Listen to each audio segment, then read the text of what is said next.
निर्विशेष शून्यवादी भाषात्यदे सुधारिणी जय श्री कृष्ण चैतन्य प्रभु नित्यानंद श्री अद्वैत गदाधर श्रीवासादि गौरभक्त वृंद हरे कृष्ण कृष्ण कृष्ण हरे हरे हरे राम राम राम हरे हरे.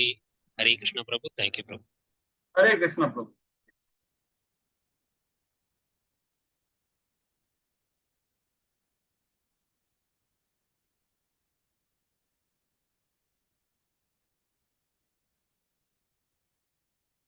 हरे कृष्णा.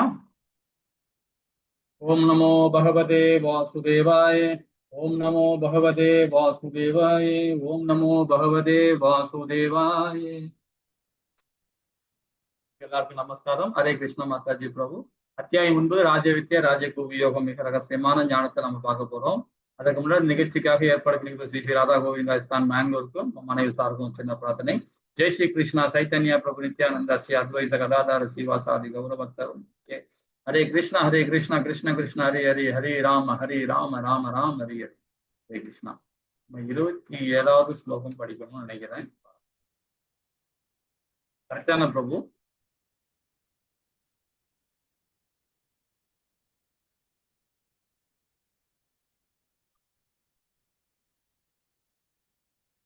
ஓகே, இதை படிச்சுட்டோம். ஏன் படிச்சுட்டோம்?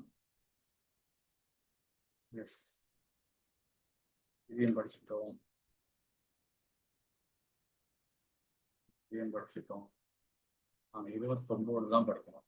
ஹரே கிருஷ்ணா பிரபு. மாதாஜி 29வது பதம் படிக்கிறீங்களா?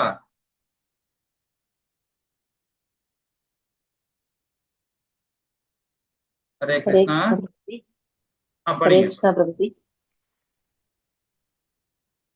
समूहं सर्वभूतेषु न मे तेषु स्थितः प्रियः ये भजन्ति तु मां भक्त्या मयि ते तेषु साप्यहम्. हरे कृष्ण प्रभुजी. ஹரே கிருஷ்ணா மாதாஜி. இந்த ஸ்லோகம் பாருங்க, ரொம்ப அழகா கொடுக்குது. நான் யாரிடம் பொறாமை கொள்வதையோ பாரபட்சம் காட்டுவதோ இல்லை. நான் அனைவருக்கும் சமமானவன். ஆயினும் பக்தியுடன் எனக்கு அன்பு தோன்று புரிவன் யாராயினும் அவன் எனது நண்பன். அவன் என்னில் இருக்கிறான், நானும் அவனுக்கு நண்பனாகிறேன்.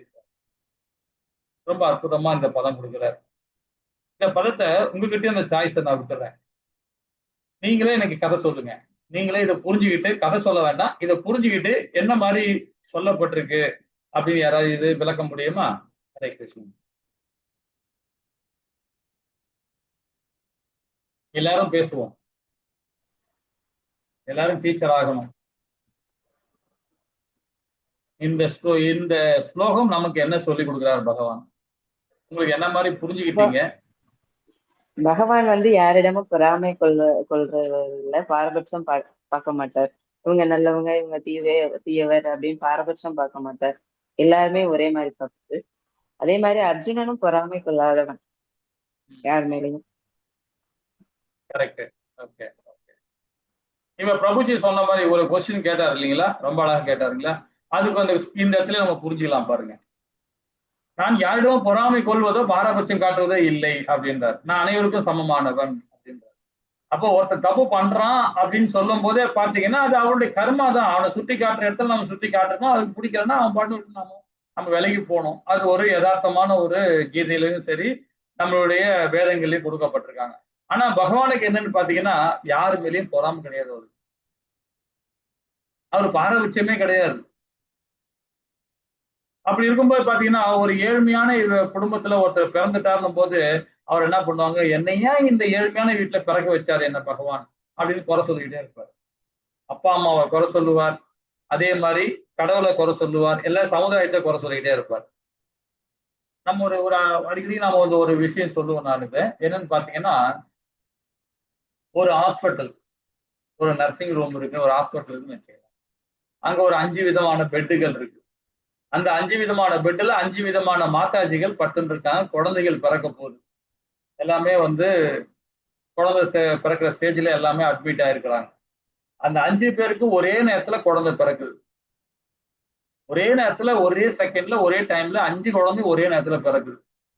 இந்த 5 விதமான மாதாஜிகளும் பாத்தீங்கன்னா சமுதாயத்துல வேற வேற ஆங்கிள் இருக்கிறாங்க. ஒரு மாதாஜி பாத்தீங்கன்னா சொந்த பந்தங்களே கிடையாது, வீடு வாசலே கிடையாது. இன்னொரு மாதாஜி வந்து பாத்தீங்கன்னா வீடு இருக்கு, குடும்பங்கள் சரி கிடையாது. சொந்த பந்தம்லாம் இருக்கு, ஆனா சரி கிடையாது. அந்த மாதிரி சூழ்நிலை இருக்கிறாங்க. இன்னொரு மாதாஜி வந்து மிடில் கிளாஸ்ல இருக்கிறாங்க. மிடில் கிளாஸ்னா உழைக்கிறாங்க, ஏதோ சாப்பிடுறாங்க, ஏதோ ஒரு மிடில் கிளாஸ்ல போயிருக்காங்க. இன்னொரு மாதாஜி வீட்டுல குடும்பத்துல பாத்தீங்கன்னா கொஞ்சம் செல்வம் படைச்சிருக்காங்க, கொஞ்சம் வசதியா இருக்கிறாங்க. நல்ல ஒரு ஏதோ ஒரு ஞானமான வீட்டுல ஒரு செல்வம் துடிப்போட இருக்கிறாங்க. ரெண்டாவது வந்து பூரா ஒரு கல்வி விஷயத்துல ஒரு ஞானம் உள்ள இல்லாம இருக்கிறாங்க. இன்னொரு மாதாஜி வந்து பாத்தீங்கன்னா ரொம்ப உயர்ந்த ஸ்தானத்துல இருக்கிறாங்க. செல்வம் இருக்கு, ஞானம் இருக்கு, எல்லாமே இருக்கு அவங்க கிட்ட. சோ அந்த 5 குழந்தைகளும் ஒரே நேரத்துல பிறக்க போகுது. நம்ம என்னன்னு சொல்லுவோம் இத? 5 குழந்தைகளும் ஒரே நேரத்துல பிறவி எடுக்குது. அப்போ அந்த குழந்தைகளுக்கு வந்து ஒரே நேரத்துல பிறக்கும் போது ஒரே ராசி, ஒரே நட்சத்திரம், ஒரே லக்னம் எல்லாமே வரப்போகுது.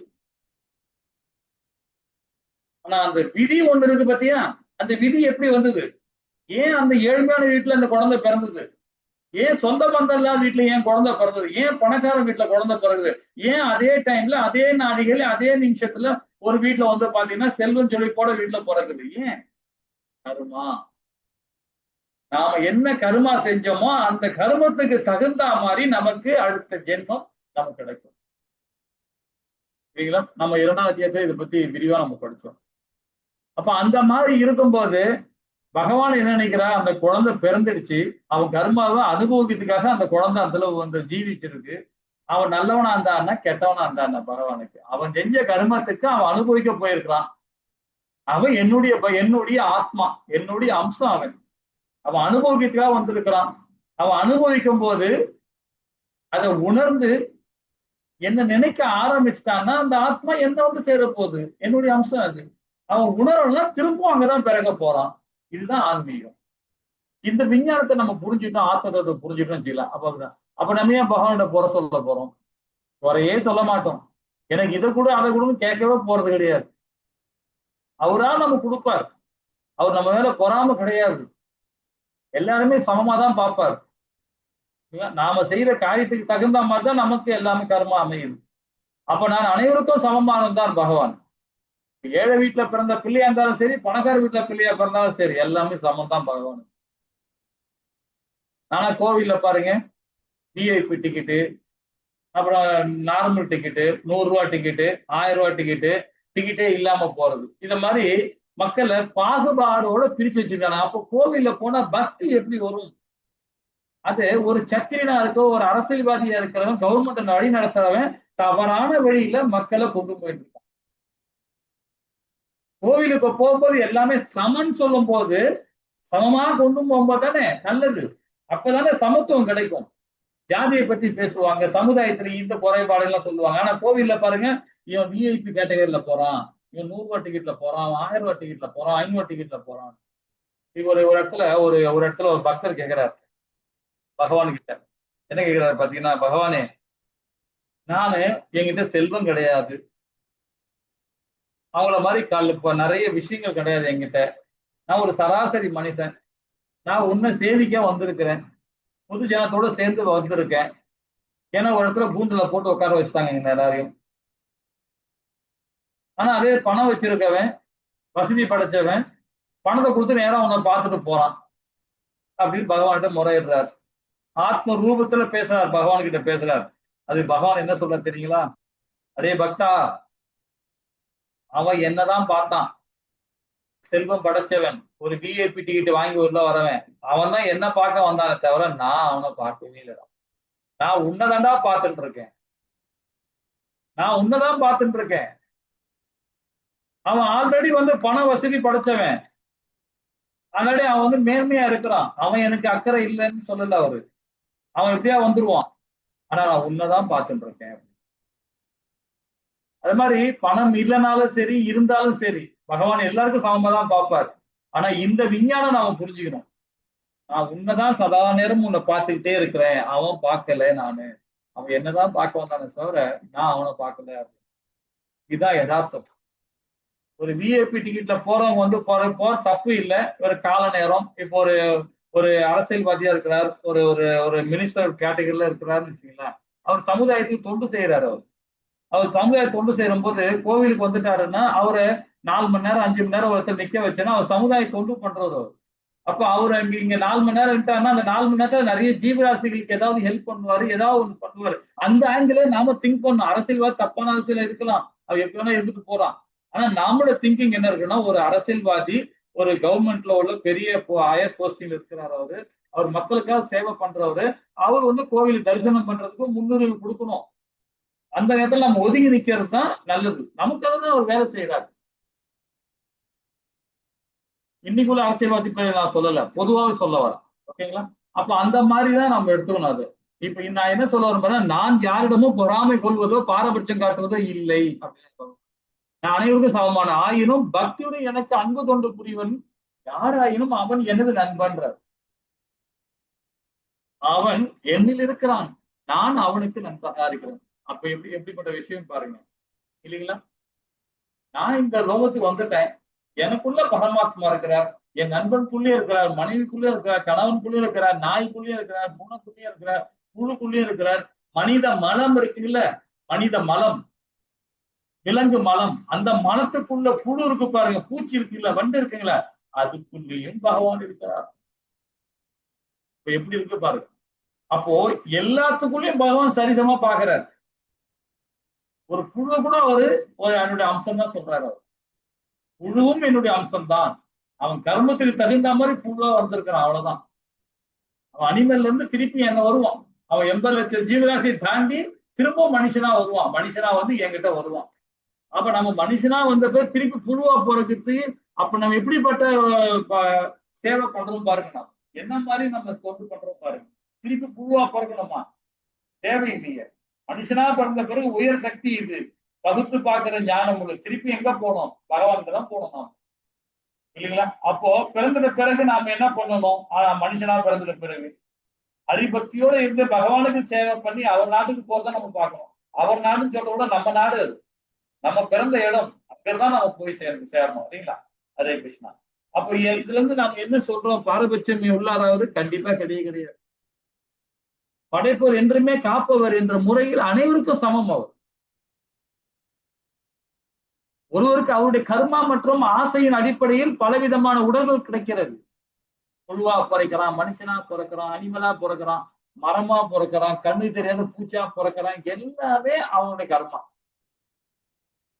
அவரது பக்தரிடம் அனைவருக்கும் அன்பு இருக்கு பகவானுக்கு, இல்லைங்களா? பகவான் மழை மேகத்தை போல பாரபட்சம் மற்றவர். அவர் மழை என்ன பண்ணும்? அது இடம் பார்த்தா பெய்யுது மழை? கிடையவே கிடையாது. கிடையவே கிடையாது. இது பள்ளம், இது மேடம் பார்த்து எல்லா இடத்துலயும் மழை பெய்யும், இல்லைங்களா? பாரபட்சமே கிடையாது.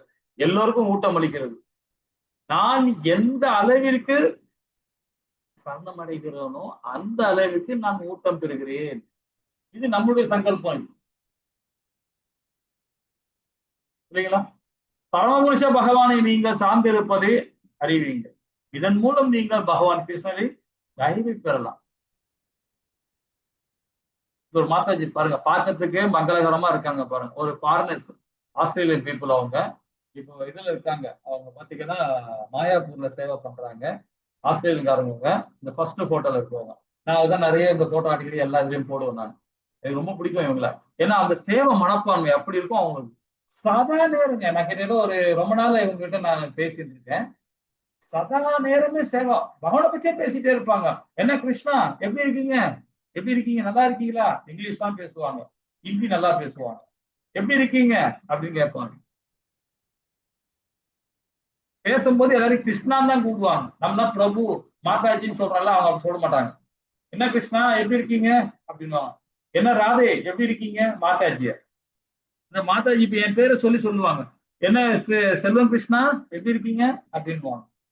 ஸோ எனி டைம் பகவானை பத்தியே பேசிக்கிட்டே இருப்பாங்க. எனி டைம் பகவானுக்கு ஏதாவது சேவை பண்ணணும்னு இருப்பாங்க. சமுதாயத்துக்கு இந்த கீதையை கொண்டு போய் சேர்க்கணும்.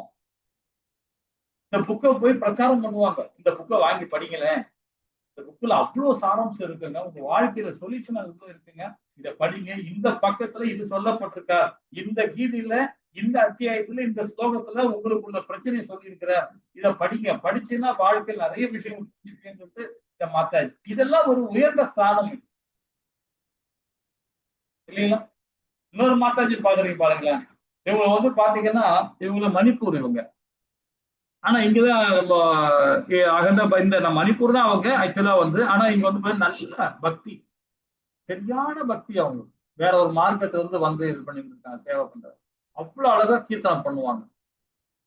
இது மாதிரி ஏகப்பட்ட மாதாஜிகள் இருக்காங்க, ஏகப்பட்ட பிரபுக்கள் இருக்காங்க. நம்ம கோவில ரஷ்யன்ஸ் ஏகப்பட்ட ரஷ்யன்ஸ் இருக்காங்க, நல்ல சேவை பண்றாங்க. நாம கூட அந்த பண்ண மாட்டோங்க, நாம கூட பண்ண மாட்டோம். புருஷன் பொண்டாட்டி 2 பேருமே வந்து உட்காந்து இங்க கோவில உட்காந்து சேவை பண்ணிடுறாங்க. 3 குடும்பம் உட்காந்துக்குதுங்க, வந்து அழகா சேவை பண்றாங்க.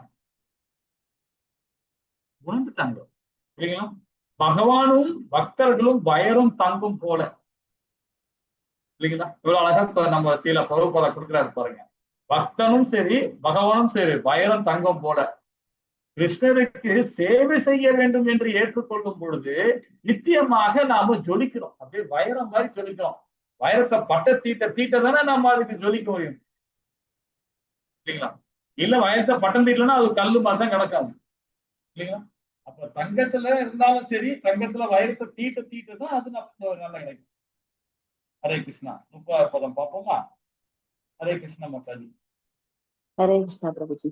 अभिषेक सुदुराक्षरः भजते मामनन्यपात् साधुरेव स मन्तव्यः सम्यक् व्यवसितो हितः। हरे कृष्ण प्रभु जी।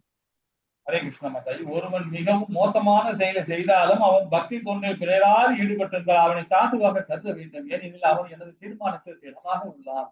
ரொம்ப அற்புதமான விஷயம். ஒரு பகவானுடைய பக்தன் என்னைக்குமே தவறே செய்ய மாட்டாங்க. ஆனாலும் பாத்தீங்கன்னா அவன் தவறு செய்த மாதிரி மத்தவங்களுக்கு தெரியும். அது பௌதீக கண்கள், அது பௌதீக கண்கள். இப்போ ஒரு விளக்கம் அடிக்கடி சொல்லுவோம், அந்த விளக்கம் சொல்றேன் பாருங்களேன்.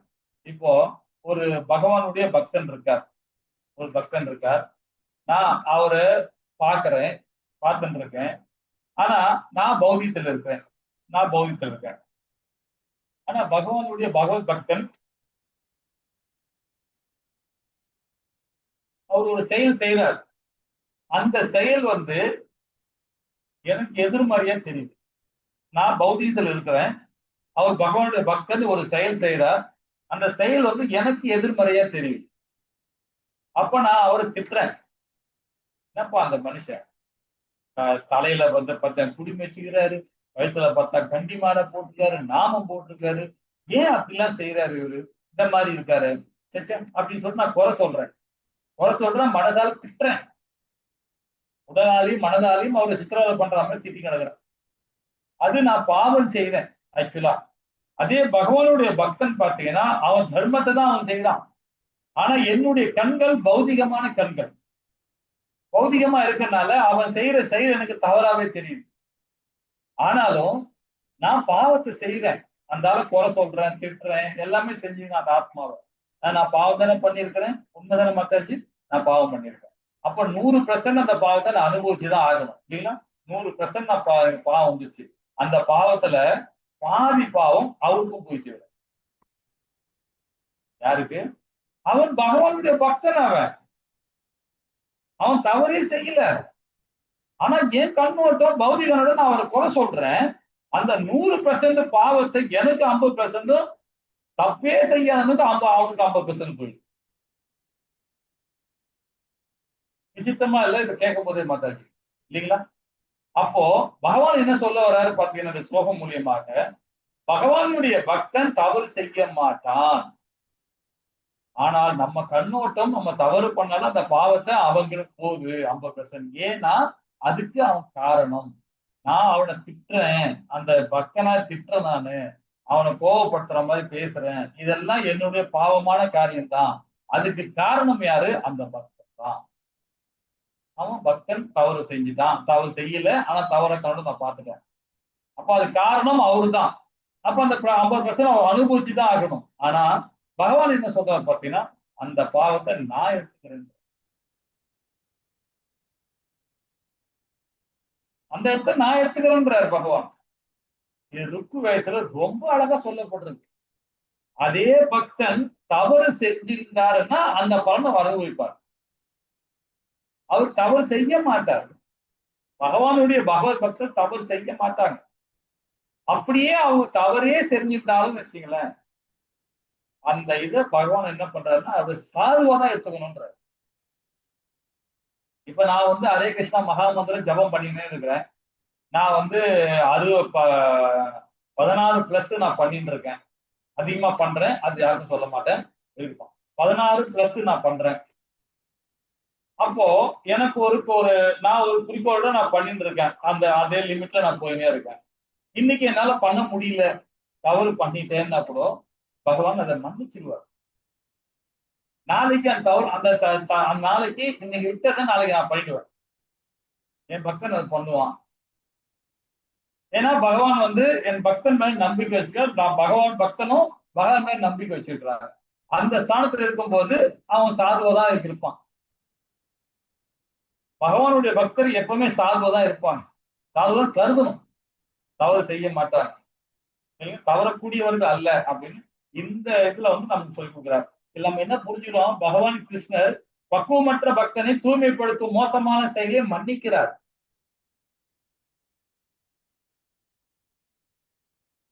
இல்லைங்களா? பகவான் கிருஷ்ணன் மட்டுமே சரணடைந்துள்ளான் உள்ளதால் பக்தி தொண்டு செய்ய வேண்டும் என்று தீர்மானத்தில் உறுதியாக இருக்கிறான். இன்னைக்கு எனக்கு வந்து பாத்தீங்கன்னா பகவானுக்கு நான் வந்து இது பண்ண போறேன், பிரசாதம் பண்ண போறேன்.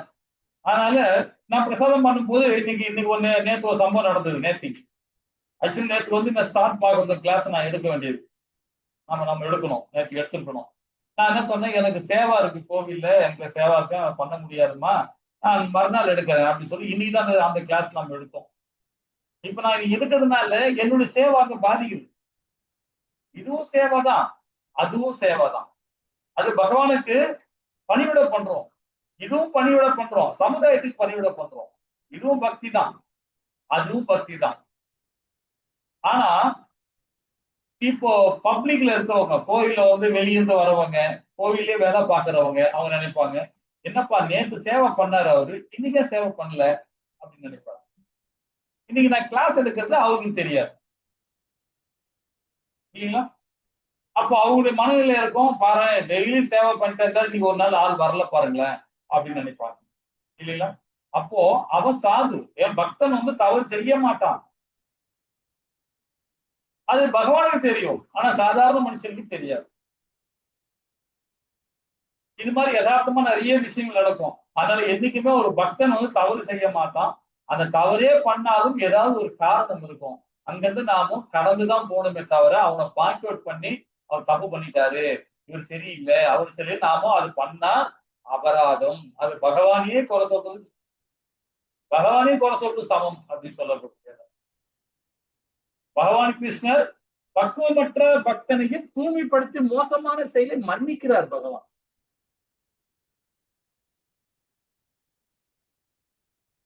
இல்லைங்களா? தனது நற்குணத்தின் பாதையில் இருந்து எதிர்பாராமல் வீழ்ச்சி அடையும் பக்தன் மோசமானவர்களால் கருதப்படுவதே இல்லை.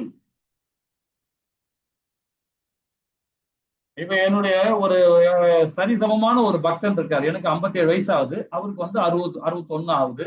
நாங்க 2 பேருமே ஒரே டைம்ல தான் வந்து பக்தி மார்க்கத்துல வந்தோம். என்னோட கொஞ்சம் மூத்தவர் அவரு. ஆனா வந்து பாத்தீங்கன்னா அவளுக்கு வந்து ஒரே ஒரு பெண் குழந்தை மட்டும் தான் இருக்கு. அந்த பெண் குழந்தைய அவர் திருமணம் பண்ணி கொடுத்துட்டார். அவங்க போய் நல்ல வாழ்க்கையை வாழ்ந்துட்டு இருக்கிறாங்க. ஆனா அவங்க மனைவி மட்டும் வீட்டுல இருக்கிறாங்க. ஒரு பேரன் வந்து வச்சுக்கிட்டு அவங்க வளர்த்துக்கிட்டு அவங்க கூடவே பேரா இருக்கலாம், இவங்க இருக்காரு. ஆனா இவர் என்ன பண்றாரு, 61 வயசாச்சு சொல்லிட்டு என்ன சன்னியாசி எடுத்துக்கிட்டாரு. சன்னியாசி எடுத்துக்கிட்டாரு.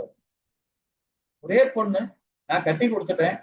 கட்டி கொடுத்த பிறகு அவளுக்கு வந்து அவளும் போய் நல்ல வாழ்க்கையை வாழறா. அவளுக்கு 2 குழந்தை ஆகி போச்சு. அந்த ஒரு குழந்தை நாங்க எங்களோட பராமரிப்புல இருக்கோம். நான் சன்னியாசி எடுத்துட்டு அவர் என்ன பண்ணி கோவிலுக்கு சேவை பண்ண ஆரம்பிச்சாரு. அப்போ சமுதாயம் என்ன பார்க்கணும் பாத்தீங்கன்னா, அவர் மனைவியை விட்டு வந்துட்டாரு அப்படின்னு பார்க்கணும் சமுதாயம்.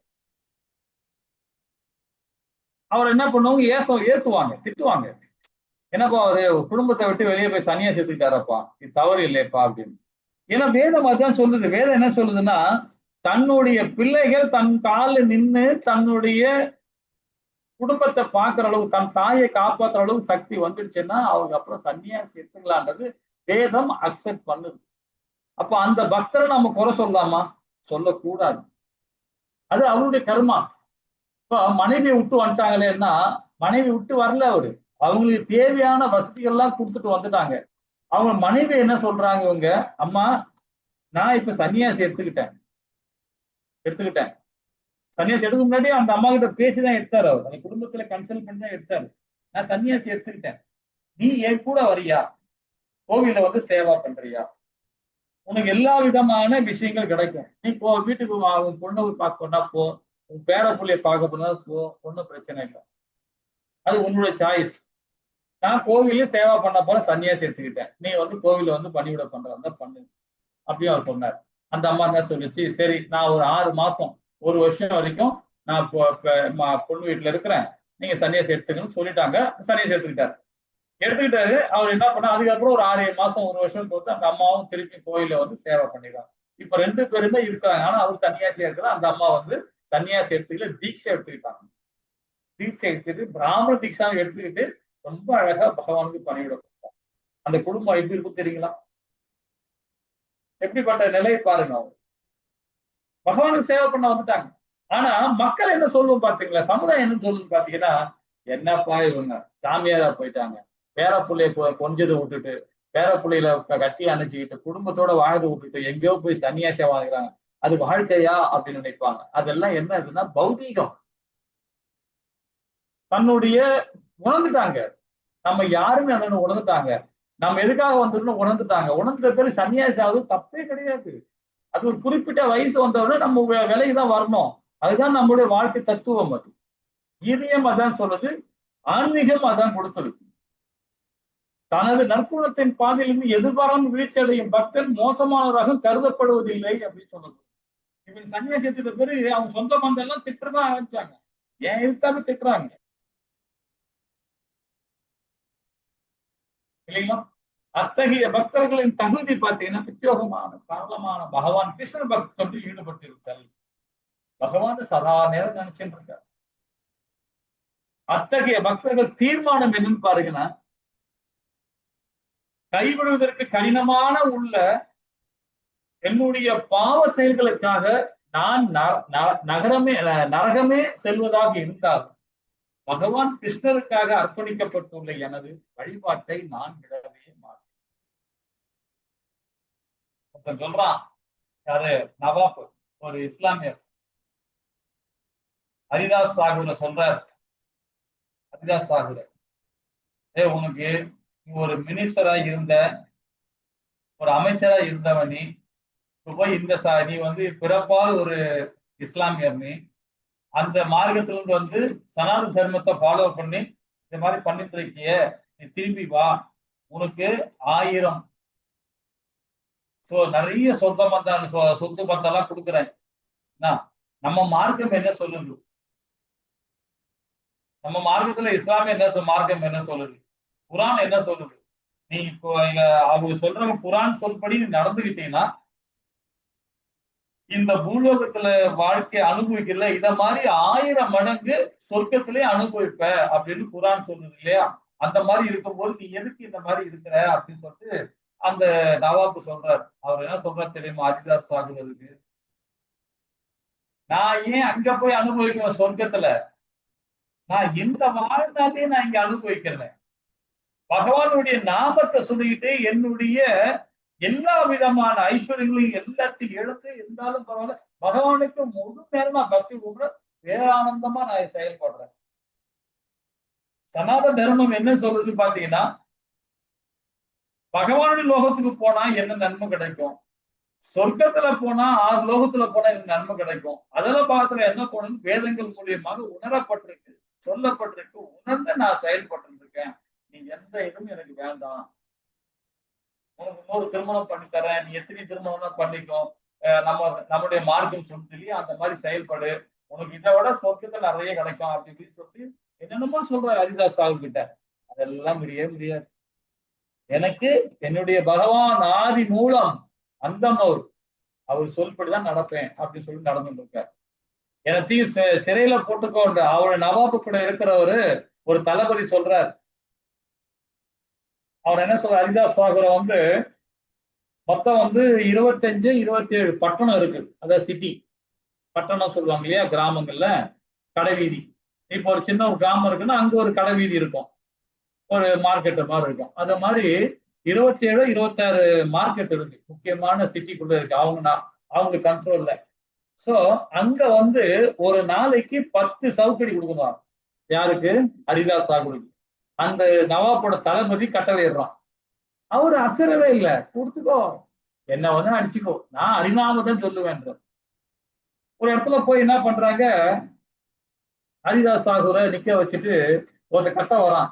எல்லாம் கட்டாத, நீ அடி, நான் ஓட போறதுலே எங்க போறாரு, சாட்டையத்தை அடின்னு அடிக்கிற வரைக்கும் அடிச்சு 10 10 சவுக்கடி, 3 பேர் 10 10 சவுக்கடி கொடுக்கணும்.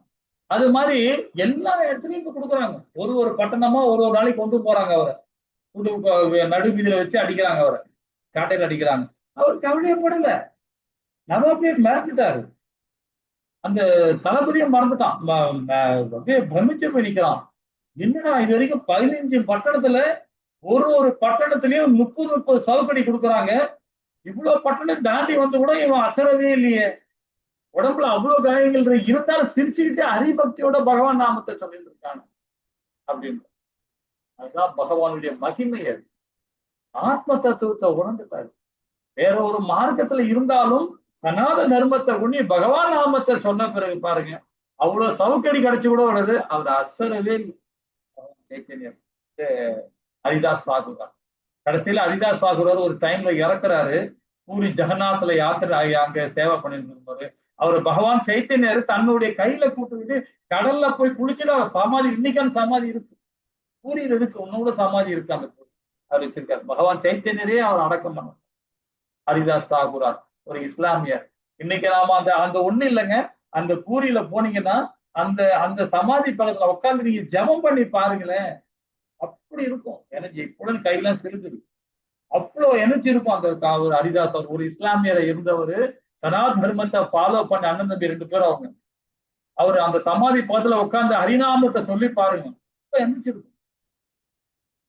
ஏன்னா அவரு பார்த்தீங்கன்னா ஒரு நாளைக்கு 3 லட்சம் ஹரிநாமத்தை சொல்றவருங்க. ஒரு நாளைக்கு சதா நேரமும் பகவான 3 லட்சம் ஹரிநாமத்தை சொல்றவர், 196 ரவுண்டு பண்றவரு ஒரு நாளைக்கு, சதா நேரமே பகவானே பெறுகிறார். இதான் சொல்லணும்னா, கைவிடுவதற்கு கடினமான உள்ள என்னுடைய பாவ செயலுக்காக, என்னுடைய பாவ செயல்களை நான் நரகமே செல்வதாக இருந்தாலும் பகவான் கிருஷ்ணனுக்கு அர்ப்பணிக்கப்பட்டுள்ள எனது வாழ்பாட்டை நான் விடவே மாட்டேன் அப்படின்றார். எனக்கு என்ன கொடுத்தாலும், பொண்ணை கொடுத்தாலும், பொருளை கொடுத்தாலும், பயத்தை கொடுத்தாலும், தங்கத்தை கொடுத்தாலும் நான் ஏன் வரப்போறேன், என்னுடைய சேவை பகவானுக்கு சேவை. இந்த வாய் பகவானை மட்டும்தான் புகழும், இந்த வாய் பகவானுக்கு மட்டும்தான் மன்னிப்பு கேட்கும், இந்த வாய் பகவான நாமத்தை தான் சொல்லும்.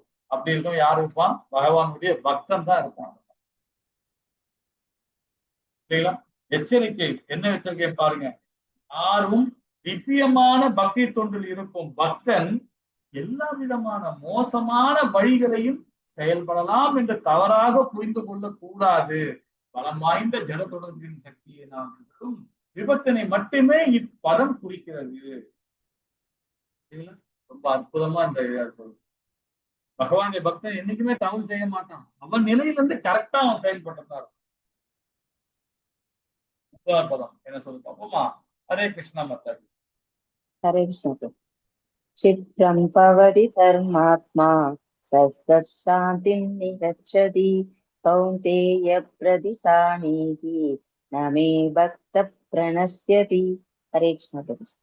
ஹரே கிருஷ்ணா. அவன் வெகு விரைவில் தர்மவாதியாகி நித்தியமான அமைதி அடைகிறான். குந்தியின் மகனே, எனது பக்தன் என்றுமே அழிவதில்லை என்பதை தைரியமாக அறிவிப்பாயாக என்றார். ரொம்ப அழகா பகவான் மேல, பக்தன் மேல எவ்வளவு நம்பிக்கை பாருங்க பகவானுக்கு, இல்லைங்களா? நம்ம மனைவியோ கணவனோ பேர பிள்ளையோ சமுதாயமோ நம்ம நம்பாதுங்க, ஆனா பகவான் மேல நம்பிக்கை வச்சுன்னு வச்சுக்கலாம், பகவான் விட்டவே மாட்டாரு பக்தன்கள்.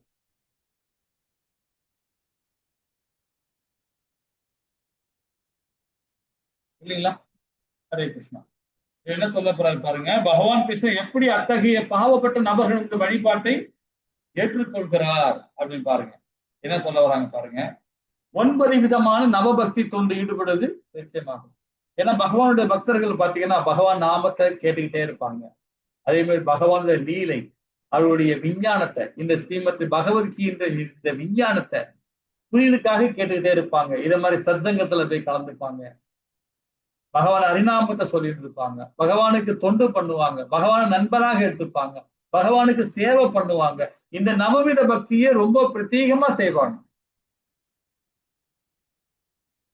அதே மாதிரி சடங்குகள்லாம் பாத்தீங்கன்னா தனக்காக சடங்கு செய்ய மாட்டாங்க. வேதத்துல என்ன சொல்லப்படும் சடங்கு கண்டிப்பா ஃபாலோ பண்ணுவாங்க. இப்ப சதுர் மாசம் போச்சு இல்லைங்களா? நேத்தோட முடிஞ்சு சதுர் மாசம். சதுர் மாசம் என்ன தெரியுமா? ஹரே கிருஷ்ணா. மழை காலத்துல இவங்க யோகிகள் வந்து ஒரே இடத்துல தான் தங்குவாங்க. அந்த 4 மாசமும் அவங்க விரதம் மேற்கொள்வாங்க. ஹரி கிருஷ்ணா. ஹரே கிருஷ்ணா. ரொம்ப அழகா சொன்னீங்க. இந்த சதுர் மாசம் கார்த்திகை மாசத்தோட முடியும். அதாவது தாமோதர லீலை, தாமோதர அஷ்டகம் முடியும் போது, நம்ம தாமோதர மாதம் முடியும் போது அந்த சதுர் மாசம் முடியுது. இந்த 4 மாசத்துல நாம கடைபிடிக்க விஷயங்கள், 1 மாசம் தயிர் சாப்பிட மாட்டாங்க, 1 மாசம் உளுந்து எடுத்துக்க மாட்டாங்க, 1 மாசம் கீரை எடுத்துக்க மாட்டாங்க. சோ இந்த மாதிரி இந்த 4 மாசத்துலயும் ஒரு ஒரு முக்கியமான இந்த ஊட்டச்சத்து உள்ள பொருள் விட்டுருவாங்க. இந்த இந்த இந்த கார்த்திகை மாசத்துல வந்து காலையில எதுவுமே விரதம் இருப்பாங்க. 30 நாள் விரதம் இருந்து பகவானுக்கு தொண்டு பண்ணுவாங்க. ரொம்ப அற்புதமா முடிச்சு நேத்திக்கு நாங்க கடல்ல போய் குளிச்சிட்டோம். இந்த கடல்ல போய் அந்த பூர்ணிமா சொல்லிட்டு அந்த அந்த 4 மாசம் சதுர மாசத்துல முடிக்கிறோம். கடல்ல போய் குளிக்கணும். கடல்ல போய் முக்கி எடுக்கணும். முக்கி எடுத்தோம்னா நம்ம பாவம் எல்லாம் போயிடும் சொல்றோம். வேதம் சொல்றோம். அதை முடிச்சணும். நேற்றுக்கு நாங்க முடிச்சிட்டோம் அதை. இது இந்த சதுர் மாசம் இந்த சடங்குகள்லாம் நாம ஃபாலோ பண்ணணும். ஏன் நாம தயிர் எடுத்துக்கூடாது? ஏன் நாம கீரை ஊட்டச்சத்தான ஏன் சாப்பிடாது? ஊட்டச்சத்து சாப்பிடணும், சாப்பிடக்கூடாதுன்னு சொல்லல. வருஷத்துல ஒரு நாள், அதாவது இந்த 1 மாசம் நாம சாப்பிடக்கூடாது. தானிய வகையில வந்து பாத்தீங்கன்னா உளுந்து எடுத்துக்க கூடாது, உளுந்து சேர்த்துக்கூடாது. சதுர் மாசத்துல நாங்க எல்லாம் ஃபாலோ பண்ணிட்டு இருந்தோம். இட்லி சாப்பிடுவோம், தோசை சாப்பிடுவோம். அந்த அந்த உளுந்து போடாம வேற ஒரு பயிர், அதுக்குன்னு ஒரு பயிர் இருக்கு, அந்த பயிரை மிக்ஸ் பண்ணி போட்டு நாங்க சாப்பிடுவோம். அதே அந்த இட்லி ரப்பர் மாதிரி இருக்கும், பரவாயில்ல. ஏன்னா அது அது அது மாதிரி சாப்பிட்டாகணும். உளுந்து எடுத்துக்கூடாது. அந்த உளுந்து எடுக்கும் போது பாத்தீங்கன்னா நமக்கு வந்து ஃபேட்டு, நமக்கு அந்த கொழுப்பு சேர ஆரம்பிக்கும். அந்த கொழுப்பு சேர ஆரம்பிக்கும் போது பாத்தீங்கன்னா நமக்கு குணம் ரஜோகுணத்துல போக ஆரம்பிச்சிடும். ஸோ இதெல்லாம் சடங்குகள். அதே மாதிரி பிள்ளைகள், அதாவது நம்ம பிள்ளைகளா இருக்கிறவங்க தாய் தந்தைக்கு நம்ம பாட்டனாருக்கு செய்ய வேண்டிய கடமைகள் அந்த சடங்குகளா செய்யணும். இதெல்லாம் சாஸ்திரம் சொல்லப்பட்டிருக்கு இல்லையா? அது பிரகாரம் நாம தூய்மைப்படுத்திக்கணும். அதே மாதிரி தர்மங்கள்லாம் பண்ணணும். நம்மளால முடிஞ்ச வரைக்கும் அடுத்தவங்களுக்கு தர்மம் பண்ணணும் இல்லைங்களா? உண்மையாக வருத்தப்படணும். நம்ம என்னத்துக்கு வந்திருக்கிறோம், என்ன செய்யணும், சமுதாயம் ஏன் இப்படி போயிட்டு இருக்கு, இதுல உண்மையாக வருத்தப்படுவோம். ஒருத்தர் கஷ்டப்படுறாரு, நம்ம வருத்தப்படணும். இது தெய்வீகமான குணத்துல ஒண்ணு. ஆஹா, எப்படிப்பட்ட நண்பன், எப்படிப்பட்ட அவர் ஆத்மா, பகவானுடைய தூய ஆத்மா, இது மாதிரி தப்பு நடந்துச்சு, இது மாதிரி ஆயிடுச்சு, வருத்தப்படணும். அதே மாதிரி பகவான் கிருஷ்ணன் அர்ஜுனுடன் தனது பக்தன் என்றுமே அழிவதில்லை என்பதை தைரியமாக அறிவிப்பாயாக. பகவானுடைய பக்தனுக்கு எப்பவுமே அழிவு கிடையாது. அவன் எப்பவுமே சச்சித்தானந்தமா செயல்பட்டு இருப்பான். எதை பத்தியும் கவலைப்பட மாட்டான். பகவானுடைய ஹரிபக்தி தான் அவனுக்கு தேவை. பக்தி தொண்டு பாதி எப்பொழுதுமே வெற்றிக்கும் அறிகுறியது. இந்த மாதாஜி பாருங்க எவ்வளவு மங்களகரமா இருக்காங்க பாருங்க. கௌதிகானதுல பாக்குறதுக்கு என்னப்பா எப்படி இருக்குன்னு சொல்லுவாங்க. அழகா திலகம் விட்டுக்கிட்டு, கழுத்துல பாருங்க செயின் போடல, அது போடல, இது போடல, கண்டி மாலை போட்டுட்டு இருக்காங்க பாருங்க. துளசி மாலை. அது துளசி மாலை தன்னோட உடல்ல இருக்கும்போது பாத்தீங்கன்னா எல்லா மாத்தாச்சும் நீங்க போடுங்க. இவங்க போட்டுருக்க 3 ரவுண்டு போடுறாங்க, 1 ரவுண்டு போட்டுங்க, தப்பே இல்லை. அந்த 3 நாள் வரும் பாருங்க மாதாஜிக்கு, அப்ப கூட போடலாம், தப்பே கிடையாது, தப்பே இல்லை. துளசி மாலை உடல்ல இருக்கு இருக்கு இருக்கு இருக்கு இருக்கு நம்ம பாவம் எல்லாம் போயிடும். ஏன் தெரியுமா? யம தர்ம ராஜாவே வந்தா அந்த கண்டி மாலையை பார்த்தா ஓடிடுவான், கிட்டே வரமாட்டான். டேய் அவன் பகவானுடைய பக்தன் தான். அவன் கழுத்துல கண்டி மாலை இருக்கு, கிட்ட வரக்கூடாது, கிட்ட போகக்கூடாதுன்னு சொல்லுவான்.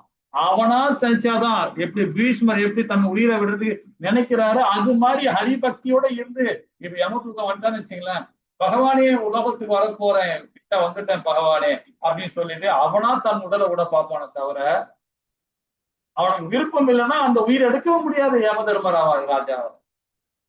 யமனே வந்தாலும் சரி, அவன் பக்தன் நினைச்சாதான் அந்த ஆத்மா வெளியே போகும். ஏன்னா கழுத்துல கண்டி மாலை இருக்கு, திலகம் விட்டுருக்கான் நெத்தியில. மாதாஜி பாருங்க, சாதாரண நம்ம மாதிரி தான் இருக்கிறாங்க, உடலோட இருக்காங்க, ஆனா பாருங்க கழுத்துல கண்டி மாலை, அழகா திலகம் விட்டு இருக்காங்க. அப்ப அந்த இடத்துல திலகம் விட்டுருக்கணும் சரி, கண்டி மாலை போட்டிருக்கணும், யம தர்மராஜா கிட்டே வரமாட்டான். ஆனா அதே பக்தன் யமராஜனை வந்த பிறகு உணர்வான். எல்லாரும் பார்ப்பாங்க, இறக்கும் தருவாயிலே எல்லாரும் பார்ப்பாங்க, யமராஜா பார்ப்பாங்க, விஷ்ணு தூதர்களையும் பார்ப்பாங்க, பார்க்காம இருக்க மாட்டாங்க. அதே யமதர்மராஜா வந்திருக்கும் போது நாம தவறு பண்ணியிருக்கிறோம், அதுக்காக அனுபவிக்கிறதுக்காக நாம போறோம் அப்படின்னு நினைச்சுக்கிட்டு என்ன பண்ணுவான், ஹரிபக்தியோட பகவான் நாமத்தை சொல்லுவான். ஹரே கிருஷ்ணா கிருஷ்ணா கிருஷ்ணா ஹரி ஹரி, ஹரே ராம ராம ராம ஹரி ஹரி. இந்த பாவத்தை அனுபவத்துக்காக நான் கிளம்பிட்டேன் பகவானே நினைச்சிட்டு அந்த ஆத்மா உள்ள விடுவான். அவனுக்கு அந்த யாரு அந்த யமதர்ம ராஜா வந்திருக்கான் பாத்தீங்களா, அவனுக்கு ஒத்துவ போவான். அவனுக்கு எந்த சடங்கு இல்லாம அவன் லோகத்துக்கு போய் அந்த பாவத்தை அனுபவிக்க போவான் பக்தன். ஆனால் நம்ம ஆச்சாரிகள் வேதம் என்ன சொல்லுன்னா, கண்டி மாலை போட்டிருக்கணும் கண்டிப்பாக யம தர்மராஜா 1க்கு 10 முறை யோசனை பண்ணுவான். ஒரு இடத்துல ஒரு சில பிரபுபாதாவை ஒரு நான் டியூட்டி ஒரு பக்தன் இல்லாத ஒரு பக்தன் கோவில்ல பார்க்க வந்திருக்கிறாங்க ஒரு ஃபேமிலியோட. அப்போ சில பிரபுபாதா இந்த கண்டி மாலை பத்தி சொல்லியிருந்திருக்காரு. சொல்லும் போது சொல்றாரு, இது என்ன கண்டி மாலை கழுத்துல போட்டீங்களா, இது என்ன மாலை அப்படின்னு. இது உங்களுக்கு அப்போ அந்த ஃபேமிலி ஒரு நாயை கொண்டாந்து வச்சிருக்கிறாங்க, நாய். அப்போ அந்த நாயை வச்சு காட்டுறாரு, டாக் காட்டுறாரு. இந்த டாக் யாருதுங்க? என்னுடையதான், எங்கதான், எங்க ஃபேமிலி டாக் தான். இந்த நாய்க்கு ஏதாவது அடிபட்டுதான் என்ன பண்ணுவீங்க? ஹாஸ்பிட்டல்ல கொண்டு போய் நீங்க போய் ட்ரீட்மெண்ட் எடுப்பீங்க, அதுக்கு தகுந்த உணவு கொடுப்பீங்க, அதுக்கு தகுந்த விதம் எல்லாம் செய்யறீங்க இல்லையா? சரிங்களா? அப்படி இருக்கும்போது அந்த கழுத்துல அந்த நாய்க்கு ஒரு பட்டையை போட்டு ஒரு சங்கிலியை போட்டு வச்சுட்டு இருக்கீங்க இல்லைங்களா? எதுக்காக போட்டு வச்சிருக்கீங்க? அந்த நாய்க்கு பாதுகாப்புன்னு சொல்றீங்க. அந்த ஆள் சொல்றான், அந்த நாய்க்கு பாதுகாப்பு இல்ல, ஓடிச்சுனா எங்கேயாவது, அதுக்காக நான் ஒரு பட்டையை போட்டு கயிறு கட்டிச்சுக்கோம். அதே மாதிரிதான் நாங்க எல்லாம் பகவானுக்கு நாய், பகவானுக்கு தொண்டு செய்கிற சேவகம் நாங்கள். எங்களுக்காக இந்த நாய்க்கு எப்படி நீங்க பட்டை போட்டிருக்கீங்களோ அது மாதிரி கழுத்துல நாங்க போட்டோம். எனி டைம் இந்த கண்டி மாலைகள் நெஞ்சில இருக்கும் போது சத்தியத்தை ஃபாலோ பண்ணுவோம், தன்னுடைய தர்மத்தை ஃபாலோ பண்ணுவோம். அதுக்குதான் நான் கண்டி மாலை போட்டுக்கணும் விளக்கம் கொடுத்தாரு. ரொம்ப அற்புதமான விளக்கம் அது இல்லைங்களா? தொடர்ந்து பகவான் நாமத்தை சொல்லிட்டே இருப்பான். தவறு செய்யக்கூடாது, தவறு செய்யக்கூடாது, தவறு செய்யக்கூடாது. இது பௌதீகம், இது ஆன்மீகம், இது கர்மா, இது கர்மா, பாவ கர்மா, புண்ணிய கர்மான்னு அந்த நாமம் சொல்லிக்கிட்டே இருக்கும். அவனுடைய வேதம் சொல்லிக்கிட்டே இருக்கும். அவனுடைய கண்டி மாலை உணர்ந்துகிட்டே இருக்கும். துளசி தாயார் சாதாரண தாயார், அவங்க எங்காவது தாயார். அவங்க நம்ம மேல இருக்கிற பாவமே வராது. சில பேர் கண்டி மாலை போட்டுக்கோங்க, துளசி சுத்தி வரணும்னு அவசியமே இல்லை. காலைல எழுதுன மாதாஜி என்ன பண்ணுவாங்க, வீட்டுக்கு வாசல்ல பின்னாடி பின்னாடி வச்சிருப்பாங்க, துளசி மடம் இருக்கும், சுத்தி வந்துட்டு இருப்பாங்க. ஆனா இதே பகவானுடைய பக்தன் கண்டி மாலை போட்டிருக்கும் போது துளசி தாயாரே தன் உடல்ல இருக்காரு, தன்கிட்டே இருக்கிறாங்க இல்லைங்களா? ஹரே கிருஷ்ணா. தொடர்ந்து செய்யும் ஹரே கிருஷ்ணா மகாமந்திரம் ஒரு பக்தரை விபத்து போன்ற வீழ்ச்சியிலிருந்து காப்பாற்றும். ஹரிபக்தியோட பகவான் நாமத்தை சொல்லிட்டே இருக்கீங்களேன். நல்லா சாப்பிடுங்க, நல்லா சாப்பிடுங்க, பகவான் பிரசாதம் நல்லா சாப்பிடுங்க. சாப்பிட்டு செரிக்கலன்னு வருத்தமே படாதீங்க. இப்ப நம்ம கோவில் எல்லாம் பாத்தீங்கன்னா ராஜபோகத்துக்கு 12 பலகாரம் வைப்பாங்க பகவானுக்கு. காலையில 5 பலகாரம் வைப்பாங்க. இப்ப சாயங்கால போகல 8 பலகாரம் வைப்பாங்க பகவானுக்கு. அதெல்லாம் சாப்பிடும் நாம சாப்பிடணும். 12 பலகாரம் எப்படி தெரியுமா இருக்கும்? ஸ்வீட் இருக்கும், காரம் இருக்கும், தித்திப்பு எல்லாமே கலந்தாப்பு இருக்கும். எல்லாம் கொஞ்சம் கொஞ்சம் சாப்பிட்டா வயிறு பயங்கரமா சாப்பிட முடியாது. அது நான் என்ன பண்ண தெரியுமா, நான் சாப்பிடுவேன், வேண்டுமே சாப்பிடுவேன். எல்லாம் சின்ன சின்ன ஒரு கை தான் வச்சுப்பேன், ஒரு வாய் தான் போடுவேன், அவ்வளவுதான். அவ்வளவுதான் எடுத்துன்னு வருவேன். அந்த 12 பதார்த்தம் தட்டுல பாத்தீங்கன்னா ஃபுல்லா இருக்கும். பாத்தீங்கன்னா அதை சாப்பிட்டு உட்காந்துட்டு ஒரு 10 ரவுண்ட பண்ணு வச்சுக்கலாம், ஹரே கிருஷ்ணா மகாமந்திரம் வச்சுக்கலாம், அந்த சாப்பாடு எங்கேயோ செரிச்சு போயிடும். காரணம் என்னன்னா, ஹரே கிருஷ்ணா ஹரே கிருஷ்ணா கிருஷ்ணா கிருஷ்ணா ஹரே ஹரே ஹரே ராம ராம ராம ஹரே. இந்த மாதிரி நாமத்தை சொல்ல சொல்ல சொல்ல என்ன ஆகுதுன்னா, உள்மூச்சு வெளிமூச்சு வாங்கி வாங்கி வாங்கி விட்டு இந்த நாக்குல வந்து உமிழ்நீர் சுரக்கும் பாருங்க. ஹரே கிருஷ்ணா மகாமந்திரம் சொல்லும் போது அந்த நாக்குல சுரக்கும் பாருங்க. அந்த நாக்குல சுரக்கிற அந்த நீர் வந்து அந்த எச்சை அந்த உமிழ்நீர் தன்னுடைய வயிற்றுக்குள்ள போச்சுன்னு வச்சுக்கலாம், அந்த இறப்பையில உள்ள எல்லா பதார்த்தமும் சேர்ச்சிடும். ஏன் நாம சொல்ற வார்த்தைகள் பகவான் நாமத்தை சொல்றோம். அதான் பகவான் என்ன சொல்றாரு 10வது அத்தியாயத்துல 25வது பாத்துல சொல்றாரு, ஹரிநாமத்தை சொல்றது வந்து பாத்தீங்கன்னா பகவானுடைய நாமத்துல அவர் வாசம் செய்யறார். பகவான் நாமத்துல வாசுகிறார். அப்ப ஏன் வாசுகிறார் பாத்தீங்கன்னா, நம்ம பகவான் நாமத்தை சொல்ல சொல்ல நம்ம நாக்குல இருந்து வந்த உமிழ் நீர் வந்து பாத்தீங்கன்னா வயிற்றுல போகும்போது எல்லா விதமான செரிமன ப்ராப்ளம் எல்லாமே சால்வ் ஆகும். உடல் உபாதைகள் எல்லாமே ப்ராப்ளம் சால்வ் ஆகும். இது ஒண்ணு. ரெண்டாவது பாத்தீங்கன்னா, அங்க நம்ம பிரீத் எடுக்கிறது, பிரீத்தை வெளியே விடுறது, இது ஹரிநாமத்தை சொல்ல சொல்ல நம்ம அறியாமவே யோகத்தை செய்யறோம். யோக பயிற்சி நம்ம பண்றோம். அந்த யோகத்தை பண்ண உள்ள இருக்கிற ஆஸ்மா நோய் கூட போயிடும். பிபி ப்ராப்ளம், அந்த பிபி ப்ராப்ளம் சொல்லுவாங்க, பிபி சொல்லுவாங்களே, ஆஸ்மா ப்ராப்ளம், மூச்சு திணறல் பிரச்சனை இருக்கு, உள்ள வந்து கல்லீரல் பிரச்சனை இருக்குது, மறவி பிரச்சனை பிரச்சனை சொல்லுவாங்க. அந்த பிரச்சனை எதுவுமே வராது. நல்லா சாப்பிட்டு உட்காந்து ஒரு 10 ரவுண்டு பண்ணுங்களேன், சூப்பரா சிரிச்சிடும். அடுத்த திரும்பி பசிக்க ஆரம்பிச்சிடும். இது யதார்த்தமா சொல்ல, இது என்னுடைய வாழ்க்கையில நான் அனுபவிச்சுட்டு இருக்கேன் டெய்லி. அதுதான் 16 ரவுண்டுக்கு அதிகமா சொல்லிக்கிட்டே இருக்கணும். கணக்கே இல்லாம சொல்லிட்டு இருப்போம் நான். ஏன்னா ஹரிபக்தி நமக்கு ரொம்ப இம்பார்ட்டன்ட். அதே மாதிரி ஹரே கிருஷ்ணா மகாமந்திரம் குறைஞ்சது ஒரு 5ஆவது பண்ணுங்க. இந்த ஸ்டேஜ்ல உள்ளவங்க 16 ரவுண்டு பண்றது அதி உத்தமம். 16 ரவுண்டு பண்றவங்க குறைஞ்சது ஒரு 5 ரவுண்டாவது முயற்சி பண்ணுங்க. ஒரு ரவுண்டு ஒரு பகுதி சொன்னார், யோக பகுதி ஒரு ரவுண்டு பண்ணன்ற. அவருக்கு நமக்கு வந்து கோவில சங்கல்பம் எடுத்து அவருக்கு வந்து ஷெல்டர் எடுத்துக்கிட்டாரு. இப்போ ஷெல்டர் எடுத்து பண்ணிட்டு இருக்காரு. ஒரு ரவுண்ட் தான் பண்றாரு. ஆனா எனக்கு குருஜி சொன்னாங்க, அவர் ஒரு ரவுண்ட் தான் பண்றேன்னு சொல்லியிருக்காருங்க, அவரு பூஸ்ட் பண்ணுங்க அப்படின்னு அவர்கிட்ட பேசியிருக்கிறாங்க.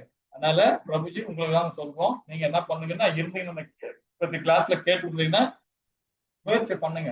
எனக்கு ஷெல்டர் எடுத்ததுனால ஒரு 5 ரவுண்ட் தான் நீங்க பண்ணுங்க. ஆனா 16 ரவுண்டு பண்றது அதி உத்தமம். சரிங்களா? ஹரே கிருஷ்ணா. இதோட இந்த கிளாஸ் நிறுத்திப்போம்.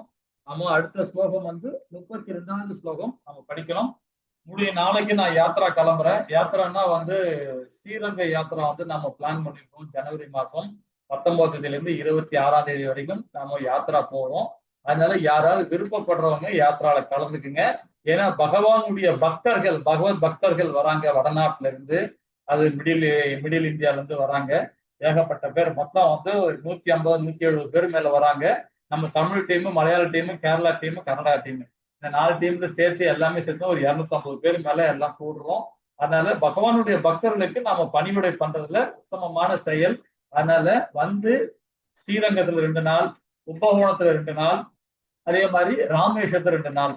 ஸ்ரீரங்கத்துல 2 நாள் இருக்கும்போது பாத்தீங்கன்னா அவ்வளவு விஷயங்கள் நம்ம பார்க்க போறோம்.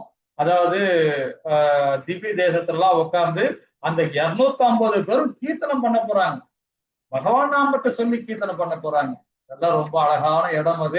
அந்த பக்தனோட பக்தனா இருந்து நம்ம கீர்த்தனை பண்றது, நம்ம ஊர்ல வராங்க அந்த வெளிநாட்டு பக்தர்கள்லாம், வெளியூருக்கு வராங்க, அவங்களுக்கு நம்ம பணிவிட பண்ண அவ்வளவு நல்லது. அந்த நிலையில வந்து நீங்க எல்லாருமே சேவையில கலந்துக்குங்க. ஹரே கிருஷ்ணா. நீங்க தமிழ்நாட்டுல எந்த மூலையில இருந்து நீங்க ஸ்ரீரங்கத்துக்கு வரீங்களோ அது உங்களுடைய செலவு. உங்க கோயிலுக்கு வந்துட்டீங்கன்னா ஒரு அமௌண்ட் கேட்பாங்க. அந்த அமௌண்ட் நீங்க ஆன்லைன்ல பண்ணிட்டீங்கன்னா போதும். உங்களுக்கு தங்கறதுக்கு, அப்புறம் வந்து சாப்பாட்டுக்கு, அப்புறம் டிரான்ஸ்போர்ட்டுக்கு எல்லாமே அவங்க பார்த்துப்பாங்க. ஸ்ரீரங்கத்துல இருந்து ராமேஸ்வரம் போற வரைக்கும் அவங்க செலவு எடுத்துப்பாங்க. அதுல எல்லாமே உண்டு. பகவானோட பிரசாதம்னா அப்படி இருக்கும். பிரசாதம் சாப்பிடவே முடியாது, அந்த அளவுக்கு பிரசாதம் கொடுப்பாங்க. ரூம் அகாமடேஷன் நல்லா இருக்கும். அதே மாதிரி உங்களுக்கு டிரான்ஸ்போர்ட்டிங் எல்லாமே இவங்களை கோயிலே எடுத்துக்கிறாங்க. அது மாதிரி நீங்க உங்களுக்கு விருப்பப்படுறவங்க ஸ்ரீரங்க யாத்திராக்கு வரதுக்கு முயற்சி பண்ணுங்க. ஹரே கிருஷ்ணா. அப்புறம் நாடகம்லாம் வைக்க போறோம். டிஜிட்டல் நாடகம், இந்த நாகரிகமான காலத்துல எப்படி நாடகம் வைக்கிறோமோ அதை மாதிரி பிளான் பண்ணியிருக்கிறோம். எல்லாரும் கலந்துக்குங்க. மணிகண்ட பிரபு, நீங்க சேவைலாம் எதிர்பார்த்துட்டு இருக்கோம். நீங்களும் கண்டிப்பா கலந்துங்க. பிரபுஜிகள்லாம் இருந்தீங்கன்னா எல்லாருமே அந்த யாத்திரால கலந்துங்க பிரபுஜி. ஹரே கிருஷ்ணா. ஹரே கிருஷ்ணா பிரபு. அமௌண்ட் எவ்வளவு பிரபு? அந்த அது அலௌன்ஸ் பண்ணுவாங்க, இப்ப பண்ணுவாங்க பிரபு. இன்னைக்கு ஓகே. நான் நாளைக்கு தான் போறேன். நாளைக்கு நானும் கோவிலோட வைஸ் பிரசிடென்ட் 2 பேரும் போறோம். ராம இதுக்கு போறோம், ஸ்ரீரங்கம் தான் போறோம் முதல்ல. ஸ்ரீரங்கம் போயிட்டு அங்க ஆல்ரெடி ஒரு லாட்ஜுக்கெல்லாம் ஒரு 1,00,000 பேமெண்ட் பண்ணியாச்சு, அட்வான்ஸ் பண்ணிட்டாங்க. ஆனா அந்த லாட்ஜ்லாம் நல்லா இருக்கா இல்லையான்னு அங்க போய் செக் பண்ண போறோம். ஒருத்தர் போனாரு, கொஞ்சம் சரியில்லாம, அவர் ஹிந்தி பேசுறவரு, வடநாட்டுக்காரு, அவர் தெரியாம என்னென்னமோ பண்ணிட்டு வந்துக்கிறாரு. அதெல்லாம் சரி பண்றதுக்காக நாளைக்கு போறோம். அப்புறம் கும்பகோணம், ராமேஸ்வரம் அதெல்லாம் போய் எல்லா ரூம்லாம் போடணும் இல்லைங்களா, பஸ் இதெல்லாம் வேணும். அப்புறம் சாப்பாட்டுக்கு எல்லாம் அரேஞ்ச் பண்ணணும். எல்லாம் போய் நாளைக்கு நாளைக்கு போய் ஒரு 4 நாள் ஒரு 5 நாள் டூர் இருக்கு. அதாவது திங்கட்கிழமை நான் கிளாஸ் எடுப்பேன். எங்கேயாவது இருந்தேன்னா கண்டிப்பா கிளாஸ் எடுப்பேன். லேப்டாப் கையில கொண்டு போவேன். ஹரே கிருஷ்ணா. அனௌன்ஸ் பண்ணுவாங்க, குரூப்ல போடுவாங்க.